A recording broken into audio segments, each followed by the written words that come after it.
Jangan pusingkan hasilnya. Jadilah seperti Musa. Musa tidak pernah tahu bahwa dia akan berhadapan dengan Laut Merah. Dia jalan terus. Biarkan Tuhan yang bulat.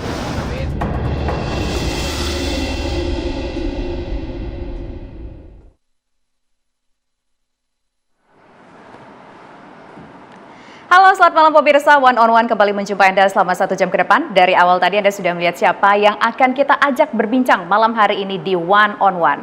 Beliau adalah sosok yang dulu mungkin cukup kontroversial. Kalau kita ingat kembali ketika dunia dilanda pandemi COVID-19, ia salah satu orang yang tidak percaya dengan adanya pandemi COVID-19.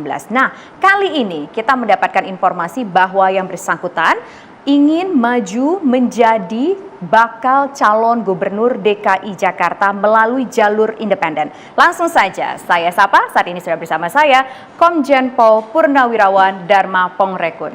Selamat malam. Selamat malam Mbak Tisa. Ya, selamat malam. Kalau manggilnya tadi saya manggilnya awalnya Pak Komjen Pol Purnawirawan, tapi karena berdasarkan request dari beliau nih ya pemirsa, saya maunya dipanggil Abang begitu ya. Oke, Bang Dharma. Iya. Sebelum kita bicara lebih banyak lagi mengenai pencalonan Anda untuk menjadi bakal calon gubernur DKI Jakarta, kemudian juga coba kita flashback lagi soal hal-hal terkini, misalkan undang-undang kesehatan, kemudian juga soal COVID-19. Ada satu yang terbaru yang juga cukup menarik perhatian masyarakat, yaitu soal kasus Vina Cirebon. Kasus ini sudah sejak beberapa tahun yang lalu, 8 tahun yang lalu, dari tahun 2016, ada 11 orang yang diduga melakukan tindakan penganiayaan dan juga kekerasan seksual yang berujung kepada kematian 2 orang. Tapi ternyata 8 tahun berlalu ada 3 orang tersangka yang tak kunjung ditangkap. Tanggapan Bang Dharma? Baik. Diketahui ada 11 itu dari tahun 2016 atau baru ketahuan? 2016 sudah ketahuan. Artinya ada sesuatu. Harusnya kalau sudah ada nama yang didapatkan, itu sangat mudah dilakukan penangkapan oleh penyidik. Cuman kita harus tahu apakah buktinya terpenuhi atau tidak. Nah, mungkin saja buktinya ketika itu belum terpenuhi, sehingga penyidik menganggap yang bersangkutan hanya dilibatkan sebagai saksi.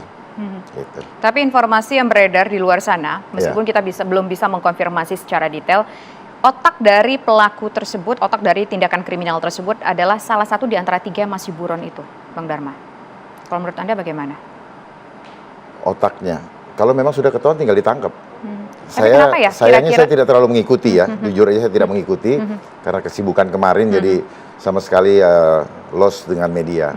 Cuman kalau misalnya sudah ketahuan, segera ditangkap 1 kali 24 jam sangat mudah. Oke, itu kan logikanya kalau sudah ketahuan, sudah tahu alamat rumahnya di mana, itu juga ABG ataupun kita sebutlah remaja yang bergabung dalam sebuah kegiatan komunitas yang dalam tanda kutip mungkin ugal-ugalan pada saat itu, sudah ketahuan orangnya siapa tapi nggak kunjung ditangkap juga. Kalau dari sudut pandang seorang yang dulu pernah menjadi anggota kepolisian begitu, kenapa sih ada orang yang sudah jelas-jelas tapi nggak ditangkap juga? Udah jelas-jelas dia tersangkanya. Sudah jelas pasti juga ada pelindungnya.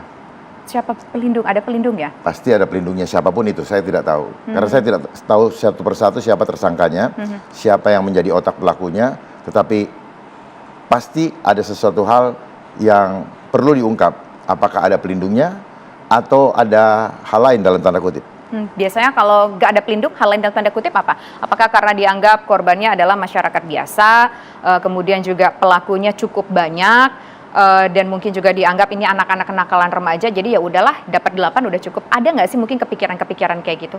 Saya tidak mau mengulas terlalu jauh karena itu adalah ranah daripada penyidikan, kurang etis kalau saya sampaikan di sini. Oke, tapi tentu saja harapannya semoga 3 yang masih dicari ini bisa diberikan hukuman yang setimpal atas kasus yang menimpa Vina dan juga teman dekat dari Vina. Kita pindah lagi ke topik selanjutnya ini. Ini yang tadi sudah kita lihat di flyernya ketika kita sebelum berbincang di sini.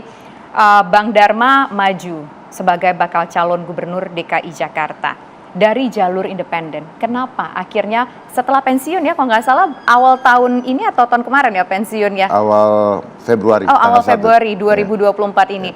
Baru jeda sekitar 3 bulan sudah memutuskan, oke, saya akan maju menjadi bakal calon gubernur DKI Jakarta. Apa sih pertimbangannya? Saya pensiun terhitung 31 Januari. Artinya mulai 1 Februari saya sudah tidak. Dan tanggal 3 Februari saya langsung deklarasi. Alasannya kenapa? Mau maju? Ya, saya mau maju karena ada hal yang mungkin banyak masyarakat tidak pahami bahwa akan terjadi lagi hal-hal yang lebih buruk daripada yang kita rasakan di 3 tahun belakangan yang lalu. Yaitu akan adanya namanya WHO Pandemic Treaty. WHO Pandemic Treaty adalah suatu perjanjian pandemi yang dikoordinir oleh WHO yang mungkin dalam akhir bulan Mei ini akan ditandatangani, akan di-voting. Dan saya sangat berharap bahwa pemerintah kita menolak dan keluar dari perjanjian tersebut. Dan saya sangat yakin bahwa presiden kita atau mungkin nanti Pak Prabowo itu tetap menjaga kedaulatan bangsa dan menjaga keselamatan rakyat. Karena mudah-mudahan beliau paham. Oleh sebab itu mari sama-sama kita mendengungkan biar beliau paham bahwa ini mengancam kedaulatan negara dan juga keselamatan rakyat dari intervensi asing. Oke, ini kan konteksnya tadi bicara adalah soal global, soal kedaulatan negara dari sudut pandang kesehatan. Kemudian kalau kita bicara di sini kan pertanyaannya adalah kenapa Pak Dharma mau jadi Gubernur DKI Jakarta? Jakarta itu kan ya sudah Jakarta sebagai daerah yang khusus begitu. Tapi kan kalau kita bicara soal kebijakan, perjanjian WHO seperti itu kan bicaranya sudah tingkat global, bukan tingkat Jakarta lagi. Nah, belum terjawab nih, kenapa mau jadi Gubernur DKI Jakarta? Ya itu alasannya. Karena kalau kebijakan itu terjadi, maka apa yang kita rencanakan menjadi sia-sia. Apa yang mau dilakukan terkait dengan kebijakan tersebut kalau nanti jadi Gubernur DKI Jakarta, Bang Dharma? Menjadi gubernur bukan tujuan utama, tetapi bagaimana masa yang ada ini kita manfaatkan untuk mensosialisasikan bahwa ada bahaya besar di depan, yaitu WHO Pandemic Treaty. Apalah artinya kita merencanakan segala sesuatu, manakala kedaulatan tubuh rakyatnya, kedaulatan bangsanya sudah tidak dimiliki lagi oleh rakyat. Gitu. Infonya dari mana sih soal yang Anda sebutkan Banyak tadi? sudah beredar sebenarnya kalau Ibu buka. Dari tahun 2021, Menteri Luar Negeri saja sudah mengatakan bahwa pandemi treaty ini adalah agenda pemerataan vaksinasi.